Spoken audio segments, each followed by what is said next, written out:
Switzerland से वापसी पर मैं एक दिन के लिए पेरिस रुका। शुमाइल मेरा बेटा भी मेरे साथ था। हमने पूरा दिन एक दूसरे के साथ गुजारा। ईरानी खाना खाया, कॉफ़ी पी, शांज़ेलीज़े पर बारिश में वॉक की और मुद्दत बाद एक दूसरे के साथ कमरा शेयर किया। हम एक दूसरे की कंपनी में रहे और आप यकीन करें, ये हमारी ज़िंदगी के बेहतरीन दिनों में से एक दिन था। पेरिस इस बार मुकम्मल तौर पर मुख्तलिफ था। फ्रांस भी यूरोप के दूसरे मुल्कों की तरह तवानाई के खौफनाक बहरान का शिकार है। मैंने पेट्रोल पंप्स पर 4-4 किलोमीटर लंबी लाइनें देखी। लोग पेट्रोल खरीदने के लिए 2-2 घंटे गाड़ियों में बैठे रहते हैं और जब उनकी बारी आती है तो पता चलता है पेट्रोल ख़त्म हो चुका है। पेरिस की सड़कें वीरान होती चली जा रही हैं। अब ट्रैफिक ब्लॉक नहीं होती। साल के शुरू में शांज़ेलीज़े से चार्ल्स डी गॉल एयरपोर्ट का फासला 1.25 घंटे में तय होता था। ये अब सिमट कर 20 मिनट रह गया है। पार्किंग के लिए भी 5-5 चक्कर लगाने पड़ते थे, लेकिन अब आप किसी भी पार्किंग में चले जाएं, आपको जगह मिल जाएगी। रेस्तोरां, कॉफ़ी शॉप्स, बार्स और डिस्कोज भी वीरान होते जा रहे हैं।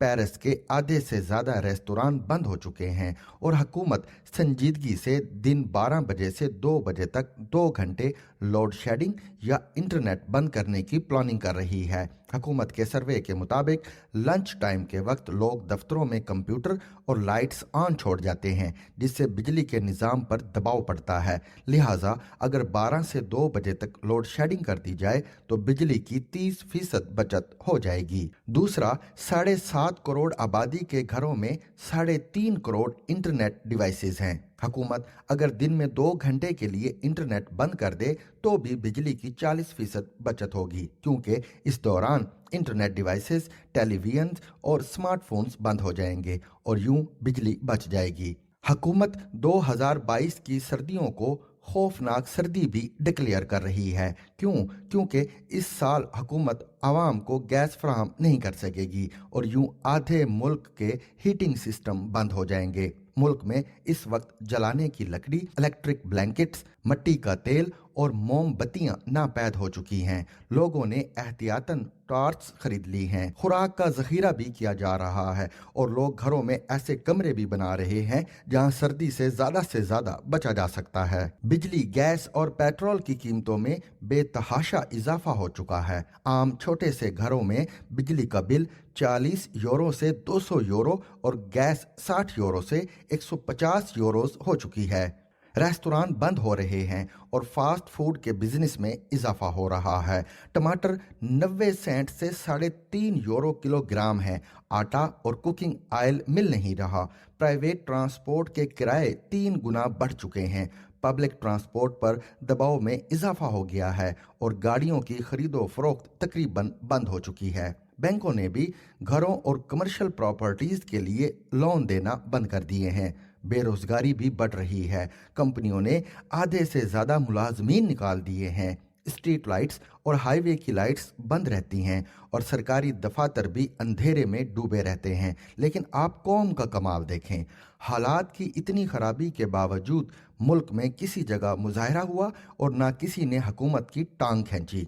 लोग हालात की नज़ाकत को समझ रहे हैं और ये भी अंडरस्टैंड कर रहे हैं ये आलमी इशू है और इसमें हुकूमत का कोई कसूर नहीं। दूसरा, ये हुकूमत की हर हिदायत पर अमल कर रहे हैं। हुकूमत ने आवाम को बिजली में 10% बचत का हुक्म दिया और लोगों ने फालतू बत्तियां बुझाकर 15% बचत शुरू कर दी। हुकूमत ने सर्दियों की तैयारियों की हिदायत की और लोगों ने अगस्त में घरों को गैस के बगैर गर्म करने का बंदोबस्त करना शुरू कर दिया। लोग सर्दियां गर्म इलाकों में गुजारने के मंसूबे भी बना रहे हैं। ये मोरक्को, ट्यूनिस और मिस्र में घर किराए पर ले रहे हैं। ये फैमिलीज को वहां शिफ्ट कर रहे हैं ताकि तवानाई की बचत हो सके, लेकिन ये हुकूमत के खिलाफ एहतजाज नहीं कर रहे।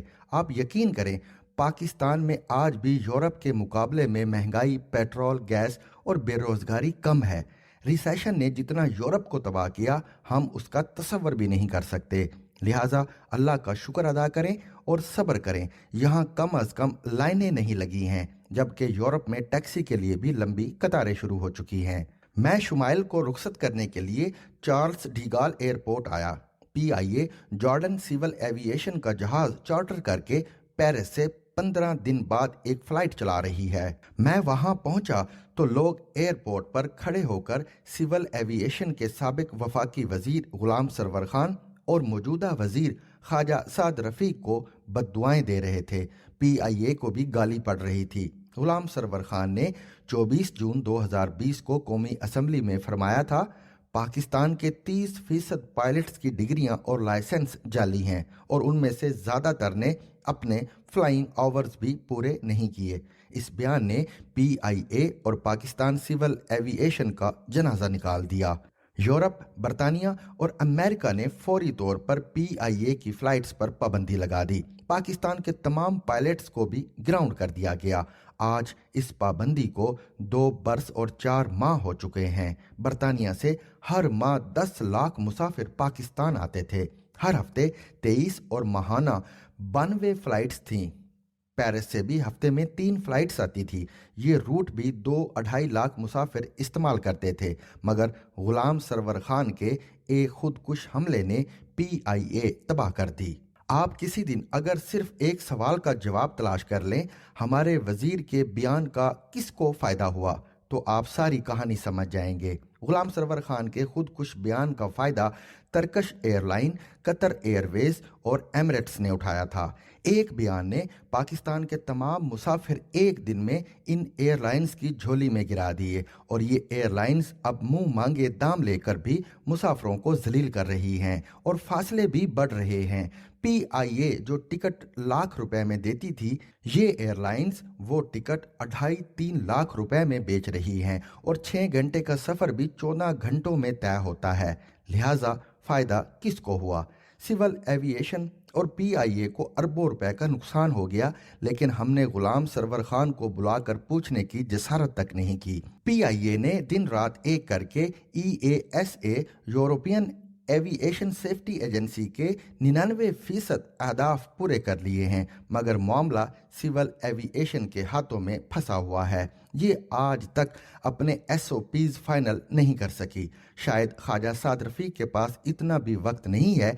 ये यूरोप में अच्छा वकील ही कर लें, ये अपने सफारत खानों ही को एक्टिव कर लें या फिर जाती मिन्नत तरले से ये पाबंदी उठवा दें, ताकि कौमी सरमाया भी बच जाए, मुसाफिर भी सुख का सांस लें और मुल्क के मुंह पर लगा दाग भी धुल जाए। हम आखिर कब तक दूसरे मुल्कों के पुराने जहाज किराए पर लेकर गुजारे करते रहेंगे? मैंने 15 अक्टूबर को अपनी आंखों से एयरपोर्ट की हालत देखी। फ्रांस ने हमें टर्मिनल 3 पर फेंक दिया है। ये इंतहाई गरीब मुल्कों की गरीब तरीन एयरलाइंस की आखिरी आरामगाह है। जॉर्डन एविएशन का जहाज और अमला दोनों फारिग थे। जहाज ने शाम 5 बजे उड़ना था, लेकिन जहाज का टायर खराब निकला और मुसाफिर 5 घंटे एयरपोर्ट और जहाज में ख्वार होते रहे और इसके बाद फ्लाइट कैंसिल हो गई। मुसाफिरों ने एयरपोर्ट पर शोर शुरू कर दिया। पीआईए का अमला फरार हो गया। अगले दिन सुबह 9 बजे की फ्लाइट अनाउंस हुई। मुसाफिर सुबह 7 बजे दोबारा एयरपोर्ट आए, लेकिन काउंटर पर स्टाफ ही नहीं था। यूं ये फ्लाइट भी 12:30 बजे रवाना हुई। इस फ्लाइट के जरिए इस्लामाबाद से भी मुसाफिरों ने पेरिस आना था, लिहाजा यहाँ भी सूरत हाल पेरिस से मिलती जुलती थी। चुनाचे आप खुद अंदाजा कीजिए, क्या इन हालात में मुल्क चल सकता है? मेरी ख्वाजा साद रफीक से दरख्वास्त है, आप गुलाम सरवर खान के खिलाफ गैर जानिबदार इंक्वायरी शुरू कराएं और यूरोप में बैठकर पीआईए से ये पाबंदी भी ख़त्म कराएं।